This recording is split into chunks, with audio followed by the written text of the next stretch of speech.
벨릭스가 바울한테 바울을 자주 불렀다고 얘기를 하고 있죠. 그래서 바울을 자주 불러서 말을 하고 얘기를 했던 것은 바울한테 뭐를 받기 위함이었다, 돈을 받기 위함으로서 자주 불렀다라고 되어 있습니다. 그래서 또한 이 벨릭스는 좀 타락한 사람이었죠. 그래서 물질에 대한 것들에 대한 욕망도 많았고 또한 악행을 했던 그런 총독 중에 하나였어요. 그래서 가이사라의 지역에 분쟁과 다툼이 좀 있었어요.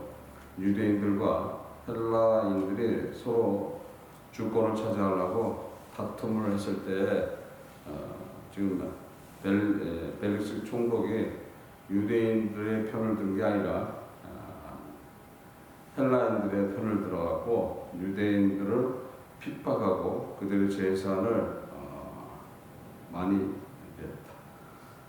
그들의 재산을 많이 빼앗고 했던 일들을 했던 사람이었던 거예요. 그래서 사실 그런 일들 때문에 유대인들이 대표를 뽑아서 로마 정부에 항소를 했던 거예요. 항의를 했던 거예요. 그래서 로마 정부에 항의를 함으로써 결국 벨릭스가 그 소임을 다 하고 그 다음에 베스도가 와서 그 일을 했다라고 되어 있죠.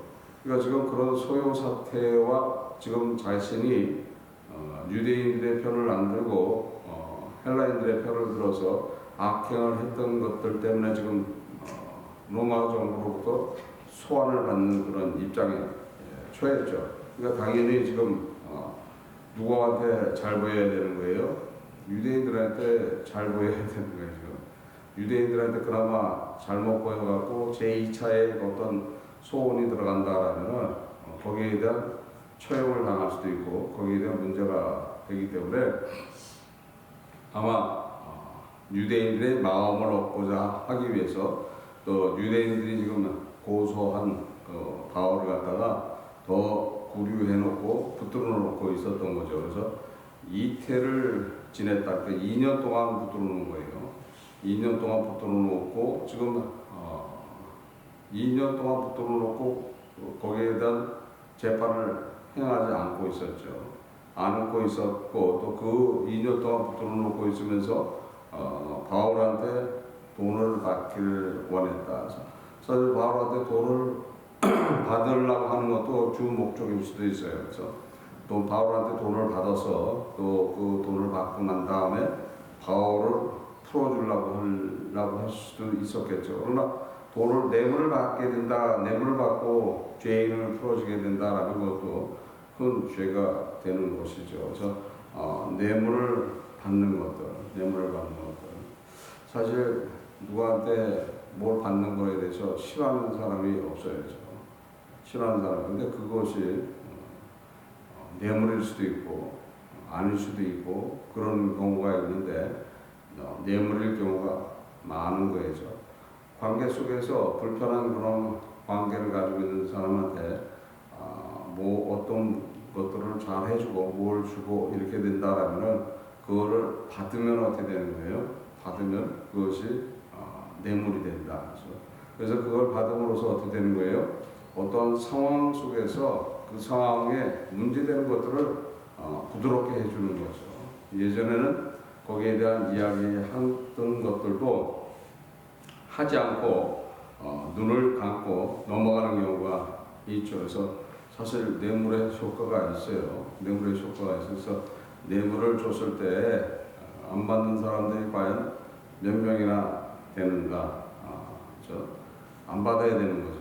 안 받아야 되는데 안 받는 사람들이 몇 명이나 되겠는가? 나는 누군가가 나한테 호의를 베풀어가면서 뭐를 준다 했을 때 안 받을 수 있는가? 그것이 호의를 베풀어서 나한테 주는 것인데 그것이 뇌물이 아닐 수도 있는데도 불구하고 뇌물이 될 수도 있는 거예요. 뇌물이 될 수도 있다. 그래서 그런 부분 속에서 내가 자유함을 가지고 있는가 없는가 또 그걸 받음으로써 어떤 문제가 일어나는가 성경은 이렇게 말씀하고 있어요. 출애굽기 24장 8절에 너는 뇌물을 받지 말라. 뇌물은 밝은 자의 눈을 어둡게 하고 의로운 자의 말을 굳게 하느니라. 신명기 16장 19절에 너는 굳게 판단하지 말며 사람을 뇌물로 보지 말며 또 뇌물을 받지 말라. 뇌물은 지혜의 눈을 어둡게 하고 의인의 말을 굳게 하느니라. 잠언 17장 23절에 악인은 사람의 품에서 뇌물을 받고 재판을 굳게 하느니라. 그래서 뇌물을 받게 된다라면은 벌써 눈이 어두워진다. 또 의인의 말을 갖다가 굽어버린다는 거예요. 미가서 3장 11절에 그 두려운 뇌물을 위하여 재판하며 그 제사장은 싹을 위하여 교훈하며 그 선자는 돈을 위하여 점치며 오히려 여호와를 의리하여 이르기를 여호와께서 우리 중에 계시지 아니하니 재앙이 우리에게 임하지 아니하리라 하도다. 그러니까 뇌물의 문제가 크게 나타나는 그런 모습이죠. 잠언 29장 4절에 왕은 공의로 나라를 굴복케 하나 뇌물을 억지로 내게 하는 자는 나라를 멸망시키니라. 이사야 5장 23절에 그들은 뇌물로 연하여 악인을 의롭다 하고 악인에게서 그 의를 빼앗는 의인에서 악인에게서 그 의를 빼앗는도다. 지금 뇌물 때문에 문제되는 것들, 결국 내가 그런 삶을 살고 있는가, 나는 어떠한 삶을 살겠는가, 한번 스스로 한번 생각해 봐야 된다는 거예요. 내가 누군가가 나한테 그런 뇌물을 줬을 때 내가 그거를 받고 어떠한 행동을 하겠는가, 안 받겠는가, 받겠는가, 그거 한번 스스로 한번 생각해 보는 쉬워야죠. 한번 생각을 해보세요. 내가 뇌물을 받을 건가 안 받을 건가. 안 받는다고 얘기를 하겠지만은 실제 상황 속에 들어가면은 안 받을 수 없는 경우들이 많이 있죠. 정치인들도 보면은 아주 자기는 청렴한 것처럼 얘기하지만은 결국 보면은 그런 뇌물을 받는 사람들이 많이 있어요. 많이 있어. 반대로 뇌물 안 받는 사람들이 많아야 되는데 뇌물 받는 사람들이 많이 있어요. 그렇기 때문에 여러 모양 속에서 어려운 그런 이야기가 진행되고 있죠. 디모데전서 6장 10절에 돈을 사랑함이 일만하게 뿌리게 되나니 이것을 사모하는 자들이 미혹을 받아 믿음에서 떠나는 많은 근심으로서 자기를 찔렀도다. 결국 돈을 사랑하게 된다라면 일만 악이 된다. 내가 돈을 사랑하지 않는다라면은 누군가가 나한테 뇌물을 준다 해도 안 받는다. 근데 내가 돈을 사랑하게 된다라면은 받게 돼 있다. 그래서 내가 돈을 사랑하는가 안 사랑하는가. 돈 안 좋아하는 사람이 있어요? 나는 돈을 안 좋아한다.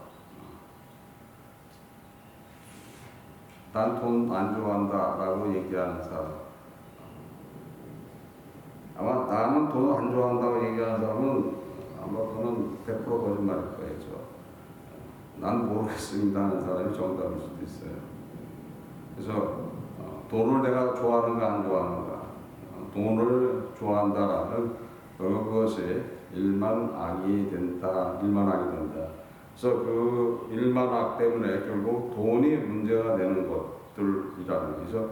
이 벨릭스라는 총독은 돈에 대한 욕망이 컸던 사람이기 때문에 그 돈 때문에 여러 가지 악행을 많이 했던 총독이었던 거예요. 그래서 결국 그 악행 때문에 유대인들이 로마 정부에 고소를 한 고소 때문에 결국 그 자리에서 내려오고 베스토라는 총독이 대신해서 왔다. 그래서 베스토라는 총독은 좀 신실한 사람인 것 같아요. 그래서 신실하고 지금 벨릭스처럼 그런 악행을 행하는 그런 총독은 아니었으니까는 지금 벨릭스 대신에 베스토라는 총독을 다시 보냈겠죠. 그래서 우리의 삶 속에서 나타나는 그런 것들, 내가 지금 돈 때문에 문제가 되는 것들, 돈에 내가 약해갖고 돈에 문제가 되는 것들, 사실 돈이 우리의 삶을 좌우할 때가 많이 있어요. 그래서 내가 불만이 있을 때, 내 의의가 상했을 때, 그때 당당하게 얘기를 해야 되는데 돈 앞에 그 얘기를 못하고 입을 닫는 경우가 있어요. 그렇죠? 누군가가 문제를 일으키고 다툼을 일으켰을 때 돈을 주게 된다면 그 돈을 받는 순간에 어떻게 되는 거예요? 없었던 일로 바뀌는 경우가 많은 거죠. 화내고 분내고 했을 때, 그 억울함을 이야기했을 때, 돈을 가지고 보상을 했을 때 그 보상을 받고 입을 다무는 경우. 그래서 참 그 돈 앞에 내가 굴복한다라면은 결국 누구한테 굴복하는 거예요? 그것이 사단한테 굴복하는 거예요. 공중본세 잡은 자, 공중본세 잡은 자에 따라가는 것들이 바로 그런 것들이에요. 공중본세 잡은 자는 뭘 갖고 주장해요? 우리 약한 것들에서 돈을 가지고 물질을 가지고서 우리를 흔들 때가 있죠. 그래서 그 물질에 매이게 된다라면 주 앞에 나갈 수 있는 것이 아닌 거예요. 그래서 지금 맞지 않는 이야기가 나오는 거죠. 지금 벨릭스라는 총독은 돈에 대한 집착력이 많고 돈을 사랑하는 자인데도 불구하고 지금 바울이 믿고 있는 그리스도에 대해서 알고 있다. 그러니까 알고 있는데도 불구하고 계속 그런 악행을 하고 돈에 대한 집착력을 가지고 바울을 만나는 이유가, 자주 불러서 만나는 이유가 돈을 받을까 한다라는 그 자체가 어떻게 되는 거예요? 죄가 더 된다는 거죠. 죄가 더 되는 거죠. 우리가 예수를 믿어가면서 내가 과연 주님보다도 돈을 더 사랑하고 있는가? 주님을 더 사랑하고 있는가? 그래서 내 믿음과 신앙이 어디에 있는가? 돈인가? 주님인가? 그래서 그거를 놓고 볼 수가 있다는 거죠. 내가 돈을 사랑하고 있고 주님보다 돈이 더 앞서 있고 그렇게 된다라는 그것은 결론적으로 누구를 더 사랑한다는 소리예요? 주님보다는 사단을 더 사랑한다는 그 소리가 나오는 거예요. 아무것도 아닌 것 같지만은 그런 문제가 이야기된다. 그러니까 그 돈이 일만 악이 된다. 일만 악이 되는 것이 나한테 증거로 나타나게 돼 있다. 그래서 돈에 대한 다스림을 먼저 해야지 된다는 거죠. 자기 사랑과 돈 사랑이 먼저 나오게 돼 있는 거죠. 말세의 가장 타락한 형성 중에서 나오는 것이 다 자기 사랑, 돈 사랑 이렇게 나오는 거죠. 자기를 사랑하고 돈을 사랑한다라면 안 된다는 거예요. 누구를 사랑해야 되는 거예요? 예수를 사랑해야 된다. 그렇죠? 예수를 사랑하고 교회를 사랑해야 된다. 그래야 되는데 교회를 사랑하고 예수를 사랑하는 것은 두 번째고 자기를 사랑하고 돈을 사랑하게 된다라면 안 된다. 그렇죠? 내가 주님을 사랑하고 교회를 사랑하게 된다라면 모든 헌신과 모든 문제들이 다 교회에 맞추게 되어 있는데 자기 사랑하고 돈을 사랑한다라면 주님과 교회에 맞춰지지 않고 그것은 두 번째로 다 미루게 된다는 거예요. 그래서 그런 것들을 통해서 나의 신앙과 믿음에 대해서 알 수가 있는 것이고 그 신앙과 믿음에 대해서 부족하다라면은 자백하고 회개해서 내가 돈보다도 주님을 더 사랑하게 해달라라고 기도와 간구를 해야 된다는 거예요. 내가 돈보다도 교회를 더 사랑하게 해달라고 간구와 소원을 해 나갈 때에 성령 하나님이 그것을 인도해 나간다는 거예요. 돈을 돌처럼 보게 된다. 돌처럼 봐야 되는 거죠. 돈을 돌처럼 보는 사람들이 몇 명이나 돼요. 나는 돈을 돌처럼 봅니다. 그럼 천국 가요. 100% 천국 가. 근데 갈등이 생긴다. 그럼 아직 갈 길이 멀었다. 그러고 있는데 하늘에서 나팔 소리가 울려 퍼진다. 그러면 생각해 봐야 되는 것들이죠. 그렇죠? 하늘에서 나팔 소리가 울려 퍼진다. 그러고 있는데 하늘에서 나팔 소리가 울려 퍼진다. 변하겠어요? 안 변하겠어? 그래도 몰라요? 나팔 소리가 울려 퍼지는 소리에 그 순간에 용서하세요 하고 회개해요. 그 시간이 없어요. 그 시간이 없어. 순간적으로 그냥 울려 퍼지는 소리예요. 지금이라도 울릴 수가 있는 거예요. 지금 이 순간에도 나는 지금 갈등하고 있는데 내가 돈보다도 지금 돈을 돌처럼 생각하고 있는가 안 하는가. 그래서 그거를 갈등하고 있는데 하루에서 뿡 하고 나팔 소리가 울려 퍼지면 어떻게 되나. 그렇죠? 그러니까 우리는 뭐라도 하고 있어야 된다는 거예요. 내가 한만 생각해도 나는 돈을 돌처럼 생각 안 하는 것 같습니다. 주여 불쌍히 여겨 주옵소서. 불쌍히 여겨 주옵소서. 한만 생각해도 난 죄인인 것 같습니다. 이거 부르고 있을 때 나팔 소리가 울려 퍼지면 십자가의 은혜가 나타나는 거예요. 그래서 구원에 이르게 되는 것이고 호련히 주님이 가졌던 그 부활의 모습으로 바뀌게 된다는 것을 믿으시길 바랍니다. 그래서 우리는 항상 자백과 회개하는 삶을 산다라면 항상 예수 그리스도께서 십자가를 통해서 얻으신 그 은혜는 항상 여러분들을 덮고 그 은혜가 충만하게 나타나게 된다는 것을 믿으시길 바랍니다. 그런 믿음 안에서 살아간다라면 항상 주님을 또 칭찬받을 뿐 아니라 하나님 앞에 영광 올리는 삶이 나타나게 될 줄 믿습니다. 그런 믿음 안에서 다 승리하시기를 주 예수 그리스도의 이름으로서 축원합니다. 기도하시겠습니다.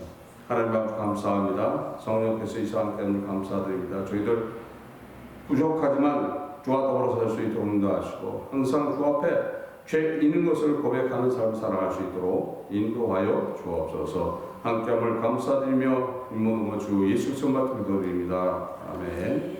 88장 찬송 후에 주기도원 시간 마치겠습니다.